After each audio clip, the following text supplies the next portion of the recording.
that all things in the world are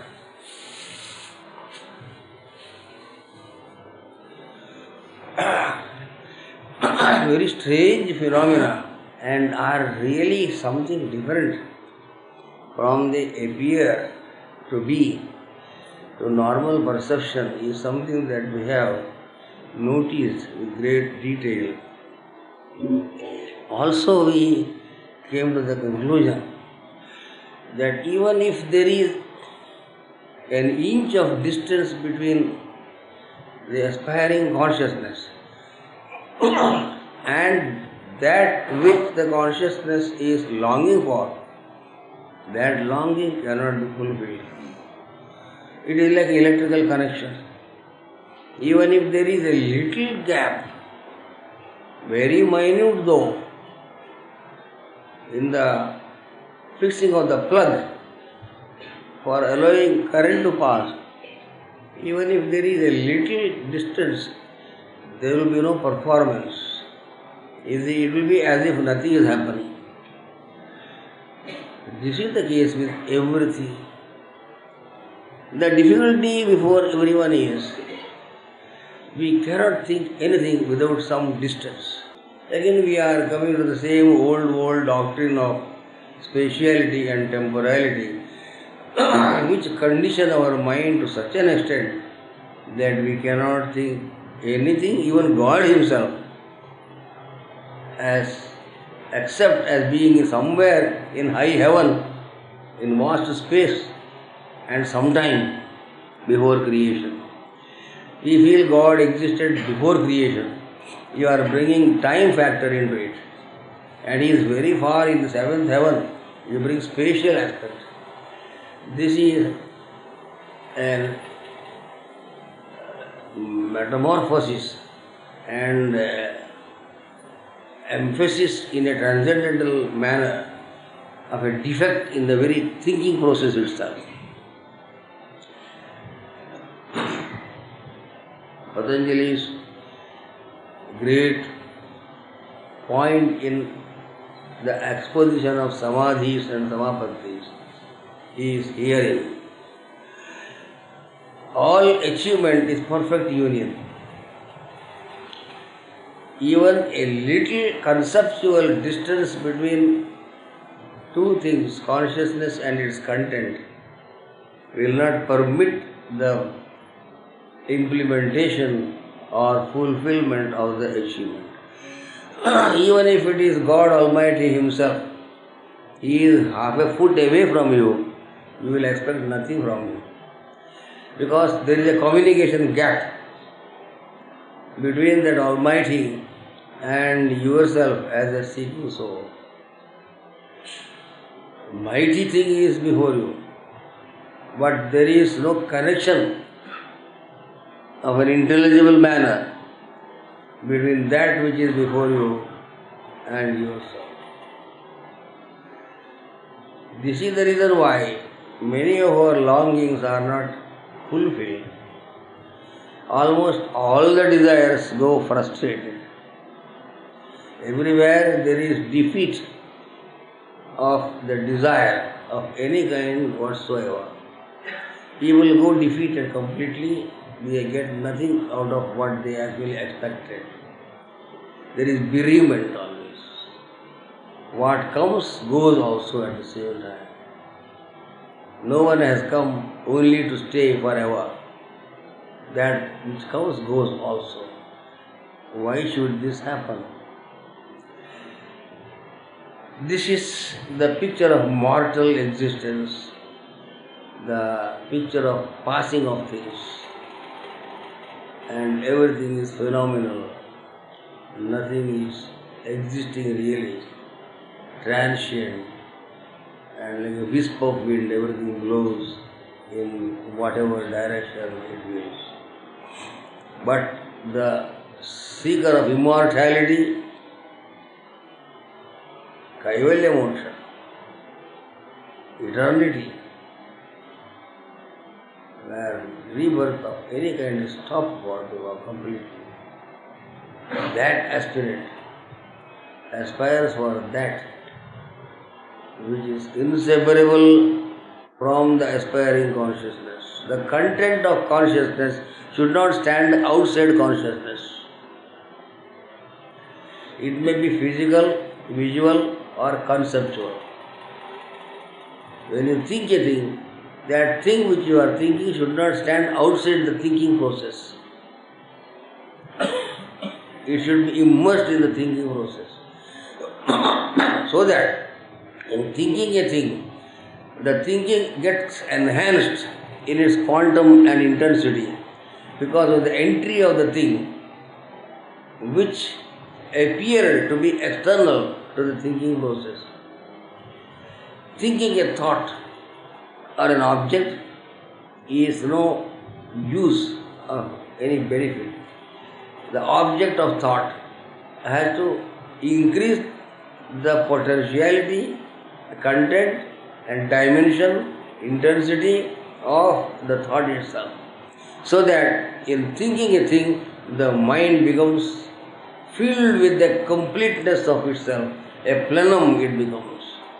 Instead of a bare thinking, abstract process, it becomes a completeness in itself because the thought has become one with that which it thinks. This is samadhi. It was mentioned when we were dealing with samadhis, the savitarka, nirvitarka, savichara, nirvichara, etc., that the final thing that we have to encounter is space-time. There is no other obstacle except that. Space-time keeps everything away from you. This is the whole difficulty. So, in the higher forms of samadhi, the externality imposed upon consciousness by the intervention of space-time is also made an object of meditation itself. The so-called externality that keeps you out from that which you are aspiring for, the devil himself becomes a god, you may say that. That devilish nature of things is due to their outsideness of things. If you make that thing your own, you become yourself the so-called devil, and you, as you cannot be a devil, you become a god immediately. The condemnation of things that we are accustomed to is due to the keeping of things away from us as either desirable sections or undesirable sections. Most difficult things in meditation is the identification of space-time itself as an object of meditation. You are uniting yourself not with something but with space-time itself. Then the question of separation, isolation, distance, temporality will not be there. How on earth is possible for the mind to make space and time get included in its thinking process, as it is well known that they condition the thinking process. Here is a transcendental feat that the yogi has to perform, which no philosopher can understand. The feat of yoga is transcendental, super philosophical, and no argument touches here. When all the great thinkers and philosophers have told you that you cannot think without space and time, how dare you? To overcome this limitation itself, you are trying to step over the very condition of your existence. You are trying to go beyond that which has made you. Is it possible? We are space-time stuff. We are not solid objects. It is a peculiar apparition that seems to be in the form of this physical body, an apparent condensation, indescribable though, of the peculiar structure of space-time itself. You have heard people say, all matter is puckered space. A dent in space looks like matter. You cannot understand how it is possible. Space is bent where there is large bodies of matter. Experiment has shown that when light passes through large body like the solar orb, the light dents a little bit and the straight line is little bit changed. It looks as if light itself is bending in a semi-curvature form because of the tremendous gravitational force of a large body which is sun. How can anybody imagine that light can bend into a semi-curvature? Who can imagine that solid earth like brick and mortar and iron and steel is only a peculiar adjustment of space-time within itself? Can thoughts become things? We are sometimes told thoughts are things. It is a horrible thing to hear. I want a thing, I do not want a thought, but thought itself is a thing. Because space and time are only peculiar types of thought. They may not be individual thought, but they are some kind of thought. There are three kinds of thinking: individual thinking, interconnected thinking, and transcendental thinking. Those philosophers who tell you that space and time cannot be overcome are thinking in terms of individual thought. When Berkeley, the great thinker, told that all things are ideas, the question arose, whose ideas? These huge mountains and stars, are they concretizations of Mr. So-and-so's ideas? So he had to modify his doctrine that is not possible because large expanses of externality in the form of the world cannot be considered as modifications of an individual's mind.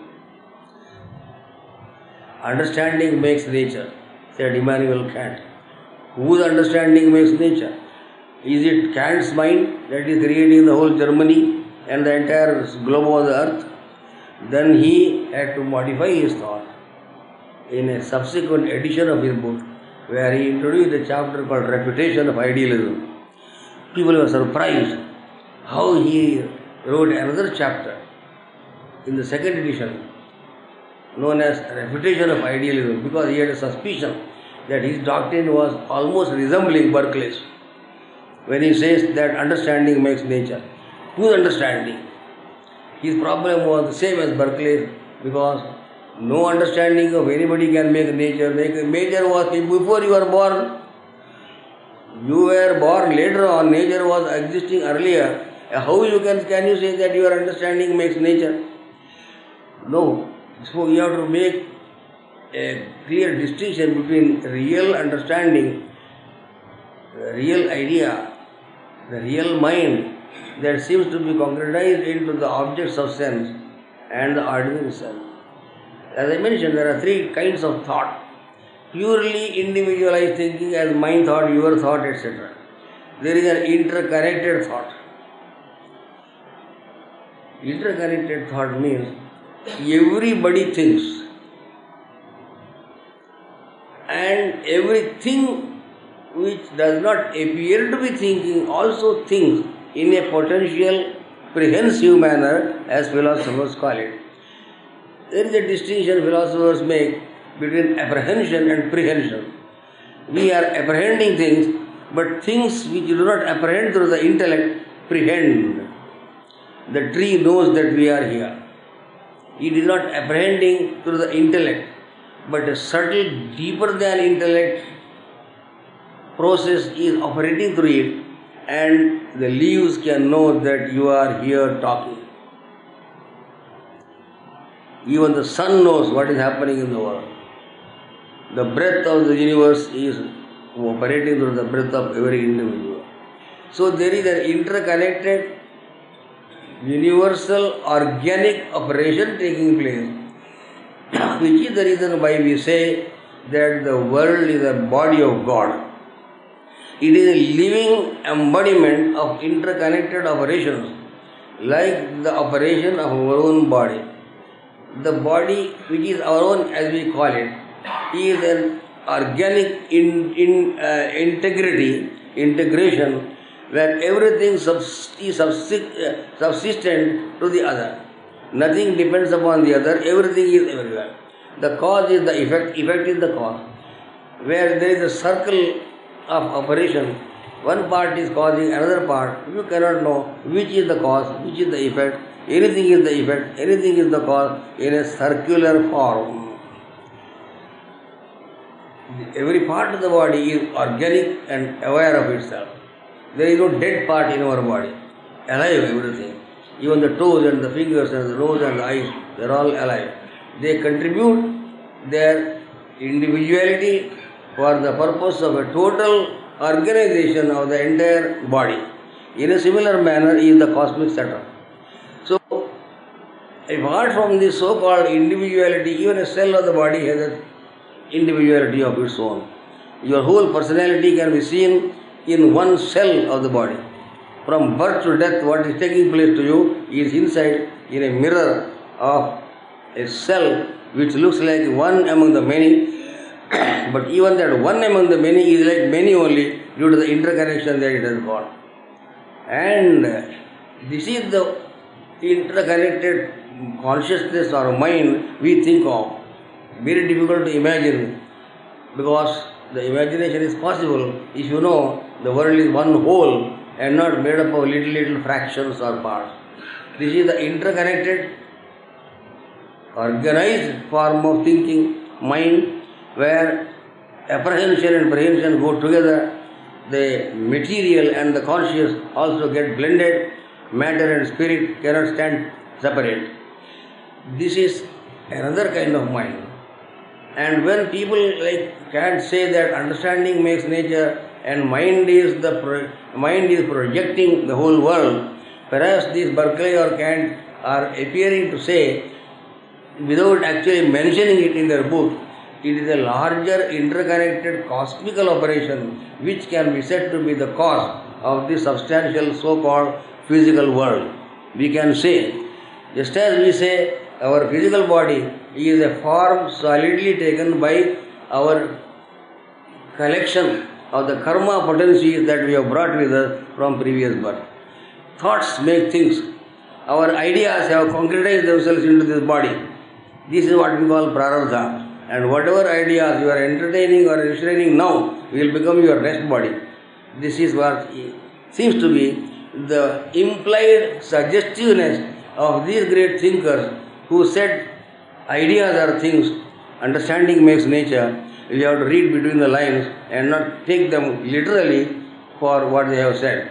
But there is a transcendental mind, a third kind of mind. It is the mind, if at all you can use that word, of the Absolute.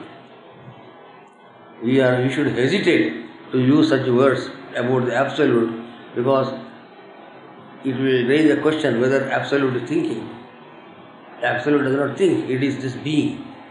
The being of the Absolute is the thought of the Absolute. How you can imagine such a thing? Therefore, it is called transcendental. It is beyond human conception. So that has concretized itself into the whole universe. I mentioned something about Kant and Berkeley. Now we go to Hegel. He says ideas become nature. You have heard something about Hegel from our professor. There is only pure idea. Idea externalizes itself into the form of this nature. How you can imagine that ideas, which are abstract concepts as it were, how they can become solid objects like tree, stone, etc. He will not explain how. the author will not tell you how ideas become things. Because here again the same question as to what idea it is. Whose idea? Hegel's idea is not my idea or yours. It is again an idea of the interconnected organismic part of the whole operation, or you may call it the absolute conceived as if it is thinking. These professors, these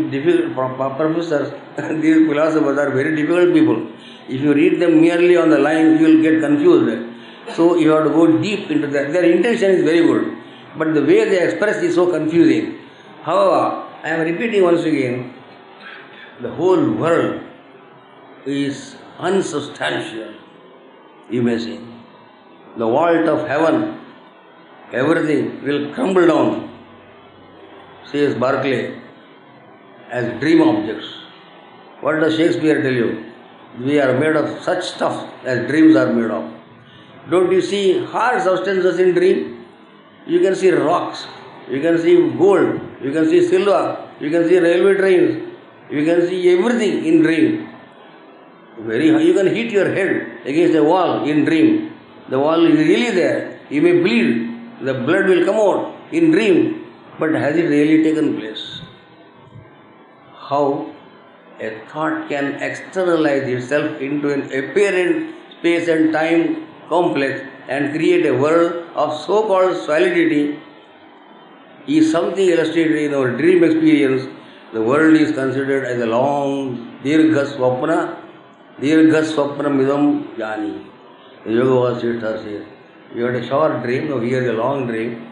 If you could manufacture hard things in your dream consciousness, this cosmic mind, interconnected mind, transcendental mind can create this world. If you say that your dream hardness does not really exist, it is a projection of your thought, same thing is this world. The world is a nihil, it doesn't exist, it is only an idea, complex. All these philosophers have said the correct thing. Now Patanjali goes into this subject because of this feature of the so-called visible world. Space-time also are ideas only.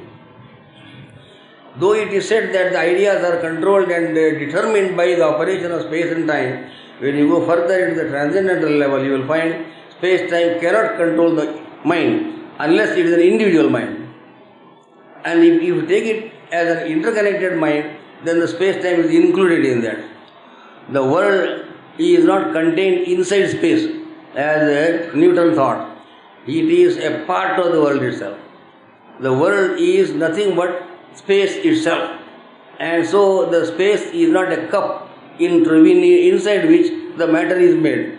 So the idea of space and time should not trouble you in your meditation or samadhi.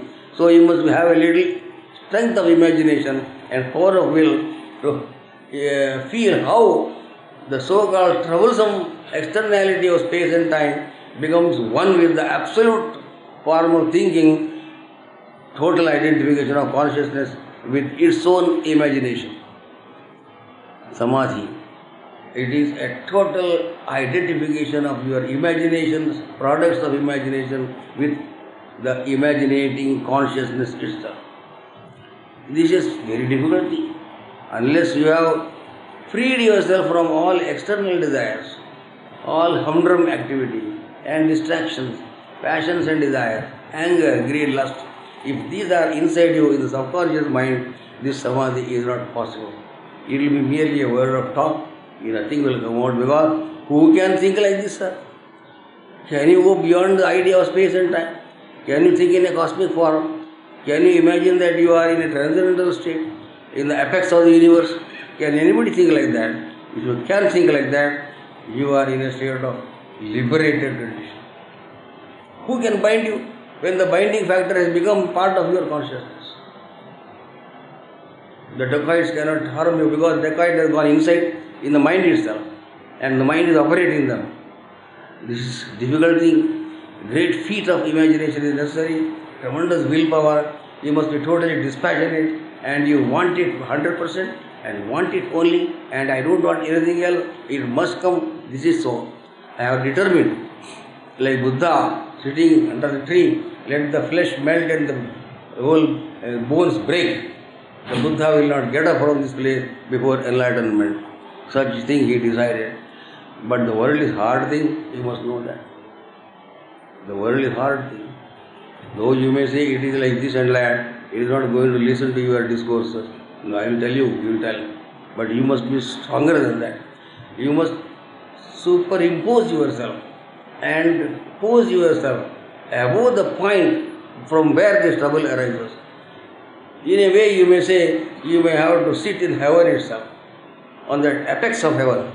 You are sitting at the very point where the Absolute is sitting. How you can think like that? This is the power of strong imagination. Anyone, if you think that you are on the topmost pre-Big Bang condition of the eternity where God is supposed to have been existing, oh, you will shudder like this. Your body will melt. Your mind will stop thinking. This is God thinking, if you want to call it so. This is Samadhi. In that condition, Patanjali says, a great joy liberates itself.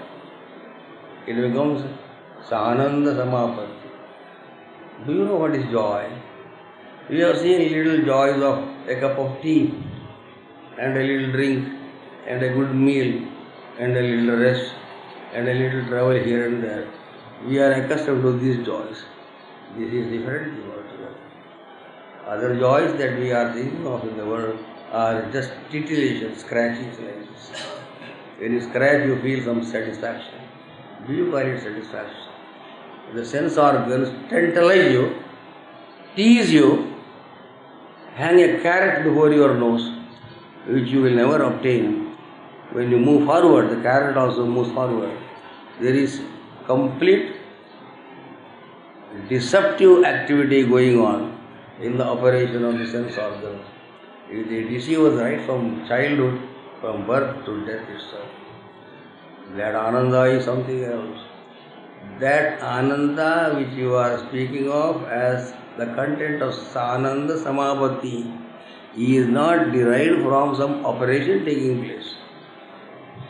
It is not that you have acquired something and therefore you are happy. You yourself are a substance of bliss. Can you imagine that you are made up of joy? Don't say joy comes from something. It doesn't come from something. It is yourself only. Who can think like that? The mind is refusing to think that joy is in myself only. It is not even inside. I myself am that. The joy is neither inside nor outside. It is you. Your substance is joy. Your being is same as Ananda. Sat is the consciousness of pure existence and it is itself bliss. This is why this great state is called Satchidananda. Existence, consciousness, bliss. It is not existence hyphen consciousness hyphen bliss. No. It is existence which is conscious of itself as fulfilled plenum perfection. Nobody can think like that. The mind has to stop there. So such a thing you are. Such a thing everything is.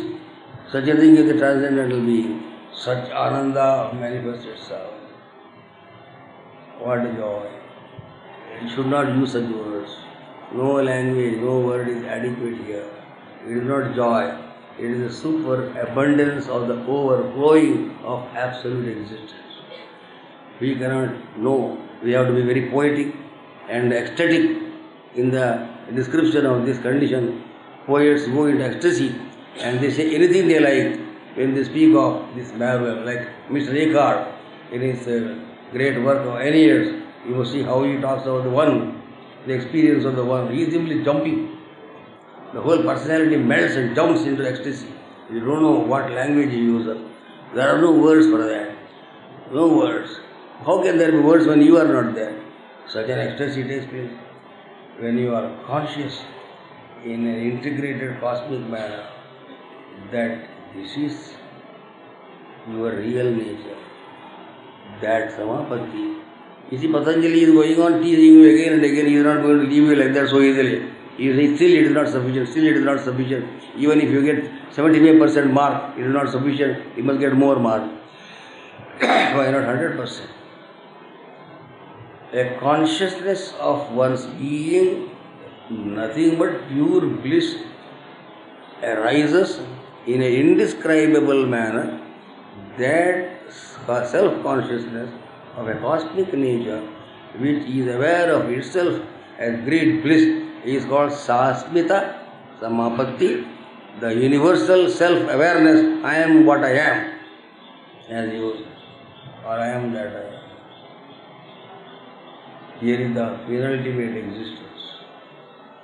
We have broken the boundaries of thought and imagination.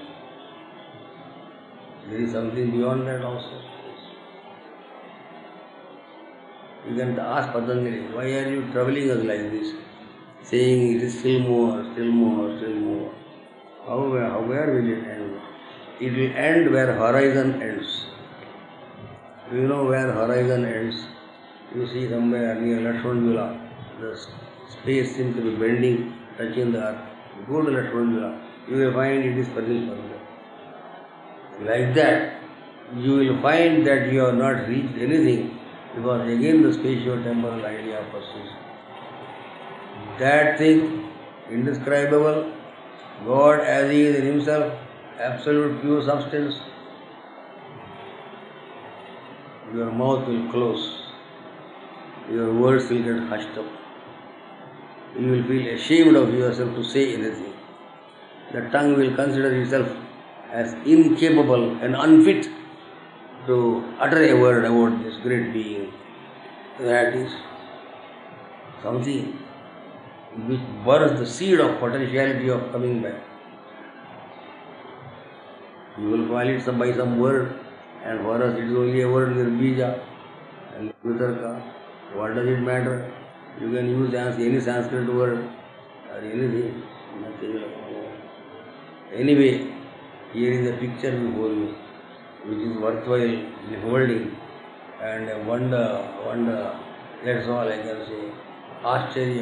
Ascharyavat kaschid pasyadenam, ascharyavat bharati tathaiva janyam.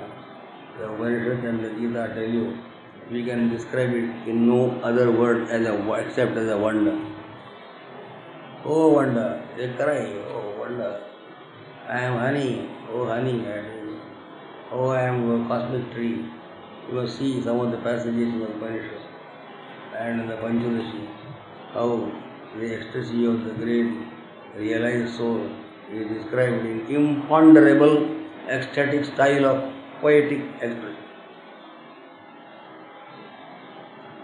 But a caution has to be exercised. If you jump too much and climb a tree without knowing how to catch the branch, you can fall down. The higher you go, the greater is the chance of coming down. Provided that you know how to perch the tree where two birds are sitting, as the Upanishad says. Dva suparna sahuja sakhaya samanam vriksham vairasya jate tayor anya pipalam sadvati anasananyo abhijagashi. Two birds are sitting on the branch of this universal tree. There is one bird which is very eagerly eating the sweet berry of this tree and is so unconscious of even the other bird which is just looking at it. The other bird is the universal God Himself. The bird that eats the sweet berry is myself, yourself, all this. How? What is the solution? You have nothing to do. You are simply look back and see that bird. You are liberated. Arjuna seated on the chariot should not look ahead that there is a huge army, frightening. His heart sinks completely. Can I face this world of terrible forces of Kaurava? Look back. That is sufficient. Here is the mighty being behind you, which takes you above the turmoil of this distressing panorama of forces around you. So many drops are standing before you. Millions and millions of drops are there as soldiers standing. But here is the sea behind you. It says, I will inundate you immediately. So the two birds can be said to be Ishvara and Jiva, God and the individual, or Krishna and Arjuna in the chariot, which is nothing but a symbol of the tree of the universe. Both should join together and move forward to the abode of that perfection. Jointly you have to work. You must have the backing of this absolute at every moment, and you must have put forth effort also.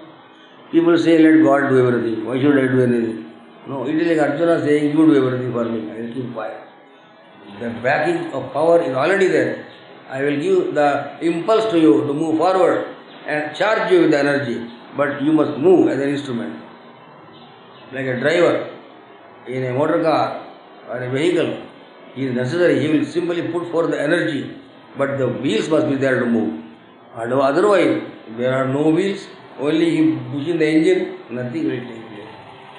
So, it is difficult to imagine the relationship between individual and the cosmic. Great eternal question it is. In what way are you connected to the universal, and your relationship is inside or outside? Are you inside the world? Are you outside the world? Are you yourself the world? Nobody can answer this question. Many times it looks that you are inside the world. If that is the case, you cannot accept the fact that the world substance is your own substance. As I mentioned you much earlier, the very substance of this individuality is nothing but the building bricks of the nature, which is made of earth, water, fire, air and ether. You cannot stand outside it because there is no house minus the bricks and steel and mortar. And if you pull down the contents, the whole building falls down. So you cannot say you are inside, you are the world itself, but yet the mind says I am inside. Sometimes you may also feel that you are outside the world. If I can walk on the road, who can trouble me? The world is not impeding my movement. I can go anywhere on the surface of the earth. I am outside it. Sometimes you feel you are inside it because you are a social entity. Neither of that is a fact. Neither you are inside the world nor outside the world. The relationship is very enigmatic, intriguing, that will continue as long as you feel and think in terms of a big ogre standing before you like a vast space and large time. This must be removed. That process is the Patanjali Yoga system, for which great purification of the mind is necessary. What is purification? It is an honest feeling that I don't want anything else.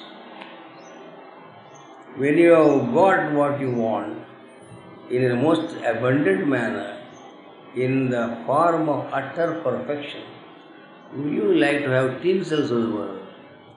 The senses will say, yes, they are also good. The glass pieces shine as diamonds shine. Do you go for the glass pieces when the diamond is in your hand? The self-instruction, self-educative process also should go on. A little bit of vichara, as they call it, is very important. It must be possible for everyone to discriminate between that which really is and that which is only apparent. I was mentioning yesterday to somebody, what is the relationship between the snake and the rope? The rope appears to be snake. Is the rope creating the snake? The snake is projection of the rope. Is it existing or it is not existing? If you say the snake does not exist, why you got frightened and you jump over it? Your jumping was a real thing. How can unreal thing produce a real jumping? If you say it is really there, who created it? Very indescribable situation. The whole world is a mystery, to put it shortly. And nobody can understand how it is made, why it came, from where it came and all that. For this purpose, you have to enter into the magician himself. The magical performance is very beautiful, but how things come, we don't know. You enter into the mind of the magician himself and then see how the things are projected. That entry of consciousness into the magician's heart, which is the cosmic operator, call him by any name, that is utter union. Suffice it to say, the whole whole issue before us is to what extent you are able to unify yourself with another thing. The so-called another is harassing you. There is something another, always conceptually or physically or socially. Can this so-called another becomes you only? Then you see the whole sea merges into a confluence of one big mass of experience. This requires very strong will, real determination and honesty of purpose, dispassion at the core, based on proper understanding, intellectual sharpness and poise of reason and total dedication. If this is there, you will get everything. Hari Om Tat Sat.